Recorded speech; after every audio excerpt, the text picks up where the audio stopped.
Assalamualaikum warahmatullahi wabarakatuh. Semoga kita selalu diberikan kesehatan. Yang saya hormati Ibu Lestari Murijat yang tiada pernah henti berjuang habis-habisan ya all out kalau dalam rangka memperjuangkan derajat kemanusiaan. Bahkan tadi saya dengar salah satu statementnya adalah ini harus dilakukan melalui movement gerakan dengan perspektif. Gerakan ini saya kira cukup menarik, harus dilakukan bersama secara komprehensif oleh seluruh elemen bangsa. Nah, tadi juga para pembicara sudah banyak berbicara tentang perspektif, termasuk juga SDGs ya, Kakak Bibi. Saya mengambil satu kutipan saja SDGs itu terkait dengan masalah 17 tujuan yang harus diakselerasi, karena itu sudah menjadi komitmen berbagai macam negara. Dan saya kira poin kelima ini termasuk dalam konteks disebutkan di sana kesetaraan gender. Nah, maksudnya kesetaraan gender itu juga dilihat dalam perspektif perlindungan terhadap gender. Nah, tadi juga dijelaskan terkait dengan pengaruh utama gender dan sebagainya. Memang kalau kita melihat bahwa ada dua hal yang perlu kita perhatikan, meskipun negara sudah mengakselerasi berbagai macam peraturan perundang-undangan dengan menggunakan perspektif kesetaraan gender. Kalau kita lihat dari mulai pengesahan konvensi penghapusan segala bentuk diskriminasi terhadap perempuan itu sekitar tahun 84 ya, peradilan anak, hak asasi manusia dan sebagainya. Namun memang masih banyak juga peraturan perundang-undangan yang tidak punya perspektif terhadap gender. Dan yang kedua saya kira terkait dengan aspek perlindungan terhadap perempuan dalam konteks kekerasan. Saya selalu mengatakan bahwa sebetulnya negara ini, bangsa ini didirikan tujuan utamanya yang dijelaskan dalam alinea keempat kan dalam rangka memberikan perlindungan terhadap bangsa ini, termasuk masyarakatnya, warga negaranya. Maka juga termasuk terhadap perempuan. Dan ini bukan pilihan, tapi ini adalah kebijakan yang harus dilakukan oleh negara. Bahkan negara juga bertanggung jawab untuk mengakselerasi kebijakan ini dalam bentuk legal open policy. Itu konteksnya di sini adalah peraturan perundang-undangan. Cuman saya agak gerah Kakak Bimbi kalau kita melihat sejarah panjang RUU PKS ini dari 2001 gagasan ini, kemudian 2004 muncul darurat kekerasan seksual, 2006 masuk ke dalam prolegnas tadi juga dijelaskan misalnya. Kok seperti ada sesuatu yang hilang, daya sensitivitas bangsa ini terhadap aspek-aspek kemanusiaan yang menjadi salah satu fondasi besar berdirinya bangsa ini. Dan proses ini cukup panjang Kakak Bibi. Kita yakin dari dulu bahwa perbedaan apapun itu menjadi sebuah magnitud kekuatan bagi bangsa ini dalam rangka melakukan sebuah dialog. Saya teringat ketika BPUPKI berdebat tentang HAM misalnya. Bagaimana Supopo dan Soekarno menolak tentang HAM dengan menggunakan perspektif ideologi misalnya. Sementara Hatta misalnya mengakomodasi dan yamin pentingnya HAM dalam relasi norma di dalam Undang-Undang 45. Dan itu nggak cukup butuh lama. Padahal harusnya lebih lama karena perspektif ideologis. Nah kalau kita lihat kan perdebatan semantik, perdebatan terminologi, dan perdebatan relasi dengan peraturan perundang-undangan lain ini kan sesungguhnya tidak berat. Tidak lebih berat daripada perdebatan BPUPKI dulu ketika berbicara tentang relasi ideologi. Nah, ada apa di balik itu sesungguhnya? Misalnya saja ketika dihadapkan antara RUU PKS dengan RUU KUHP, menurut saya tidak perlu dipertentangkan. Karena dalam perspektif peraturan perundang-undangan, mestinya RUU KUHP itu dia harus berhubungan dengan KUHP existing gitu loh. Nah kalau dalam konteks sekarang DPR dan pemerintah sedang membahas RUU KUHP, kenapa tidak disinkronkan saja dalam konteks RUU? Atau prioritas RUU KUHP membahas tentang delik atau peristiwa-peristiwa kejahatan atau pelanggaran yang berimplikasi kepada kejahatan seksual misalnya. Kan itu sesungguhnya tidak terlalu memakan banyak waktu. Dan meskipun RUU ini tidak carry over, kan mestinya sensitivitas negara terhadap kekerasan warga negaranya itu harus menjadi salah satu parameter utama begitu. Kan sesungguhnya ketika tidak carry over maka itu harus dirumuskan kembali oleh inisiator.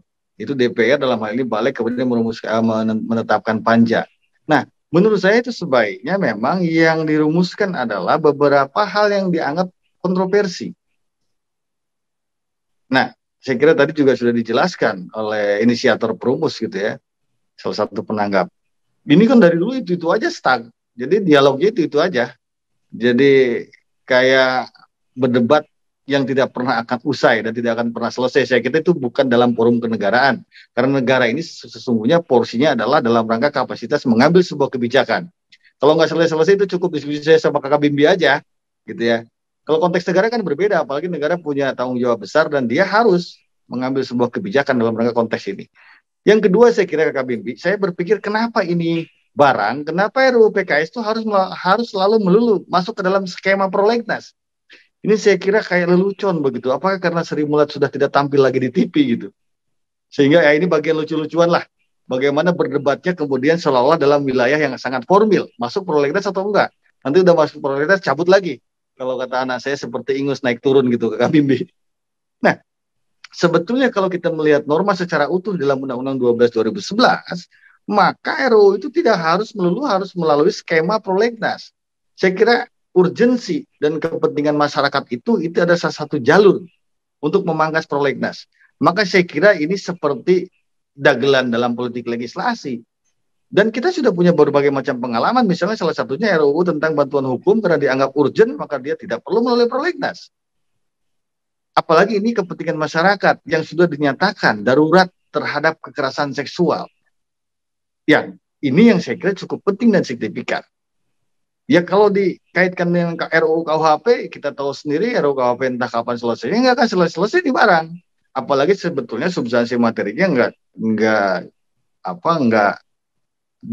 agak berbeda lah. Bicara material dan formil, apalagi dia bicara delik atau kualifikasi tindakan kejahatan pelanggaran. Nah, di dalam undang-undang lain yang terkait dengan perspektif gender khususnya terhadap pelindungan terhadap kekerasan juga seperti undang-undang perlindungan anak, undang-undang trafficking dan sebagainya memang belum mencakup terkait dengan pelindungan terhadap korban gitu ya, rehabilitasi dan sebagainya. Nah, inilah yang saya kira problem bangsa ini, bahwa daya sensitivitas terhadap nilai-nilai kemanusiaan, kemerdekaan untuk memerdekakan warga negaranya dari rasa ancaman ketakutan, yang itu jelas sekali dinormalkan dalam konstitusi kita, misalnya pasal 28G, ini pun saya kira tidak pernah tersentuh. Tidak hanya dalam perspektif normatif, tapi saya kira moral obligation bangsa ini sekarang sedang dirundung penurunan derajat yang sangat drastis. Saya nggak tahu ada suatu gelombang tsunami pemikiran terhadap nilai-nilai kemanusiaan sehingga degradasi ini semakin dibiarkan.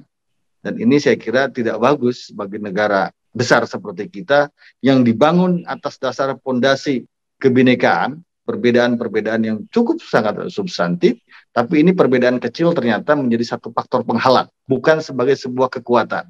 Nah, semoga dalam konteks momentum besar 17 Agustus ini, daya sensitivitas terhadap kemanusiaan bangsa ini bisa tergugah kembali, bahwa salah satu tujuan negara ini adalah memerdekakan rakyatnya dari rasa ketakutan atas ancaman kekerasan dan kekerasan yang saya kira kita semua tahu setiap tahun selalu bertambah banyak, dan ini seolah-olah seperti sebuah orkestrasi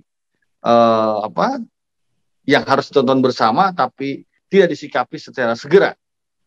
Sehingga tadi saya menyitir pendapatnya Mbak Reri bahwa ini harus menjadi sebuah gerakan yang cukup masif. Semua elemen masyarakat yang punya kesadaran terkait dengan memerdekakan manusia di atas nilai-nilai kemanusiaan harus bergerak bersama. Karena kalau kita hanya menyandarkan kepada tontonan klasik yang berdebat hanya terkait dengan hal yang sama serupa dan tidak pernah ada solusi, maka sesungguhnya letak politik legislasi di kita ini tidak jauh seperti sebuah dagelan dalam tontonan seperti Sri Mulat begitu.